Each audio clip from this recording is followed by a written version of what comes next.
Welcome to the another session of accountancy class 12, and in this session we are going to learn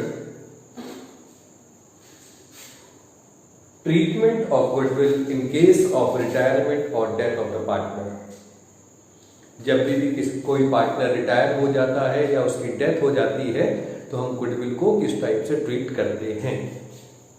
goodwill हमेशा जब भी firm का reconstitution होगा, either admission होगा, retirement होगा, death होगा या पार्टनर्स अपने प्रॉफिट शेयरिंग रेशियो को ही चेंज कर लेंगे तो उस समय गुडविल का कैलकुलेशन और ट्रीटमेंट किया जाएगा। तो हम इस सेशन में चेक करते हैं कि what is the treatment of goodwill in case of retirement and death of partner. Normally ये टॉपिक इजी है। एडमिशन में तो कई सारी एंट्रीज होती हैं, यहाँ पर बहुत कम होती है और यहाँ पे ज्यादा केसेस भी नहीं है, एक सिंगल केस है। तो सीबीएसई ने इस साल एक केस और बढ़ा दिया है, बट ये सबसे इजीएस्ट केस मैं आपको सिखाता हूं। सिंपल एंट्री होगी, एक सिंगल एंट्री होगी, that is gaining partners capital account debit. और ये गेनिंग पार्टनर कौन से होते हैं? नॉर्मली ओल्ड पार्टनर, जो रिमेनिंग पार्टनर्स बचे हुए हैं फर्म के, वो to retiring partners capital account. इससे पहले वाले सेशन में हमने गेनिंग रेशियो कैलकुलेट करना सीखा था। तो जब भी हम गेनिंग पार्टनर्स कैपिटल अकाउंट के कैपिटल को डेबिट करेंगे तो हमेशा उन्हें गेनिंग रेशियो में ही करेंगे। जो जितना पार्टनर गेन कर रहा है वो उतनी ही गुडविल फर्म के लिए लाएगा और किसे दे देगा? रिटायरिंग पार्टनर को। नॉर्मली एंट्री हमेशा एंट्री एक ही होगी, गेनिंग हमेशा डेबिट होगा, कोई सा भी केस हो, और जो पार्टनर सैक्रिफाइस करता है वो हमेशा क्रेडिट होगा। यहां पे सैक्रिफाइस किसने करा है? रिटायरिंग पार्टनर ने। पहले उसके पास शेयर था और अब उसके पास शेयर कितना रह गया? निल रह गया, तो उसने अपने सारे शेयर का सैक्रिफाइस कर दिया इसलिए। ओके, अब एक चीज और है, अकाउंटिंग स्टैंडर्ड्स में ये क्लियर शो किया गया है कि हम फर्म में गुडविल केवल उस कंडीशन में लिखेंगे जब हमने उस गुडविल को कैश देकर परचेज किया होगा। अब क्या होगा यदि ओल्ड फर्म की बुक्स में पहले से ही कोई गुडविल है? तो उस कंडीशन में एक जर्नल एंट्री और हो जाएगी, आइदर एडमिशन में और रिटायरमेंट में और डेथ में, सब में सेम है। यदि फर्म की बुक्स में गुडविल ऑलरेडी शो की गई है तो हम एक जर्नल एंट्री और कर देंगे, तो वो एंट्री होगी old all the partners capital account debit in their old ratio two goodwill account. ठीक है,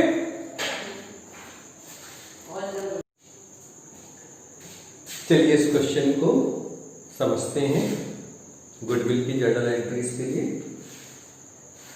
Question is PQ and R are partners in a firm sharing profits in the ratio of 3:3:2। तीन partner हैं, P, Q, R, 3:3 और 2 के ratio में। Q retires, second partner भी retire हो गया। Okay, and goodwill of the firm is calculated. Goodwill of firm दी है इसमें 1,60,000। तो first we have to calculate retiring partner share of goodwill, that is Q share of goodwill. Q's share of goodwill हो जाएगी total goodwill of the firm, that is 1,60,000 into Q share 3/8, that is 60,000। ठीक, अब इसके लिए journal entry हो जाएंगी। जो remaining partners बचे हुए हैं, that is P and R, ये डेबिट हो जाएंगे एंड Q क्रेडिट हो जाएगा। एंट्री बनेगी P capital account debit, R capital account debit to Q's capital account. क्यों कैपिटल अकाउंट में कितनी अमाउंट आएगी? जितनी गुडविल ऑफ द फर्म है, दैट इज ₹60,000। और ये 60,000 रुपीज P&R में डिस्ट्रीब्यूट होंगे इन देयर गेनिंग रेशियो। ध्यान रखिएगा, हमेशा गेनिंग रेशियो में होगा। अब इस क्वेश्चन में जिसमें कोई एडिशनल इंफॉर्मेशन नहीं है, तो हमारे पास न्यू रेशियो क्या बन जाएगा? 3:2। और इन कंडीशंस में गेनिंग रेशियो भी हमारा 3:2 ही आएगा। ठीक है, तो हम इसको डिस्ट्रीब्यूट किस रेशियो में कर देंगे? Gaining ratio, that is 3:2।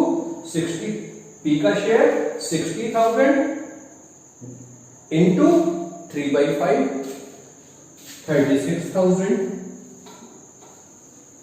And Q share 60,000 into 2/5 that is ₹24,000। ठीक है, चलिए एक क्वेश्चन और देखते हैं। Question is, A, B and C are partners sharing profits in the ratio of 3:2:1. B retires and new profit sharing ratio between A and C was 2:1. B की रिटायर होने पर A and C का ratio कितना रह गया? 2:1। अब क्योंकि इसमें new profit sharing ratio given है, तो we have to calculate gaining ratio. Okay, on B's retirement, goodwill of the firm is valued at ₹1,20,000. B के रिटायरमेंट होने पर गुडविल फर्म की 1,20,000 वैल्यू हुई है और गुडविल अकाउंट 90,000 का ऑलरेडी एपीयर्स हो रहा है। तो इसकी हम जर्नल एंट्रीज करनी है। सबसे पहले हम यहां पर चेक करते हैं गेनिंग रेशियो। गेनिंग रेशियो हो जाएगा, इसका फार्मूला है new minus old. Knew that is new profit sharing ratio minus old profit sharing ratio. और गेनिंग रेशियो किसके लिए कैलकुलेट किया जाता है? Only and only remaining partners के लिए। बी तो रिटायर हो गया, तो रिमेनिंग पार्टनर कौन बचे? ए एंड सी। ए के लिए इसका न्यू रेशियो कितना है? 2/3 और ओल्ड रेशियो था इनका 3/6। एलसीएम आ गया 6, 4 - 3 और 1/6 एंड सी का new ratio 1/3 minus old ratio 1/6, तो 2 - 1/6 और 1/6। पहली बार हमारे पास क्या आया? गेनिंग रेशियो 1:1 आया है। ओके, नेक्स्ट चीज हमें क्या कैलकुलेट करनी है? B share of goodwill. ये कितनी हो जाएगी? Goodwill of the firm 1,20,000 into B share that is 2/6। ये आ गई हमारे पास 40,000। ये हो गए हमारे दोनों वर्कलोड कंप्लीट। ठीक है, अब इसके बाद जर्नल एंट्री करते हैं।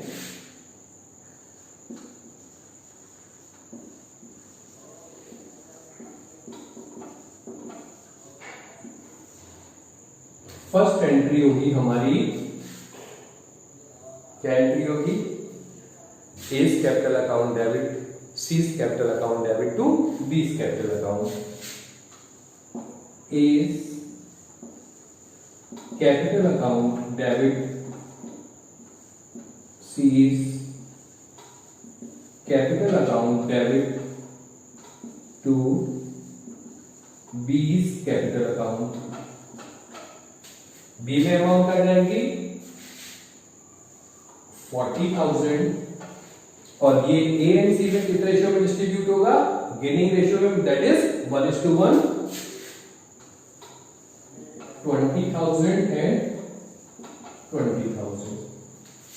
ओके, ये तो हमारी गुडविल का ट्रीटमेंट हो गया। अब पर हमारे साथ और भी क्या लिखा हुआ है कि goodwill account already appears in the books at ₹90,000। तो जो भी हमारे पास पुराना गुडविल होगा वो हम ओल्ड पार्टनर्स में ओल्ड रेशियो में राइट ऑफ कर देंगे।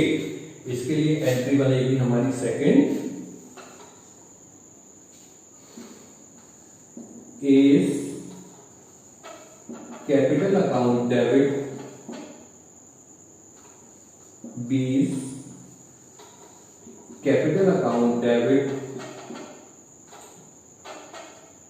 सी capital account debit to goodwill account.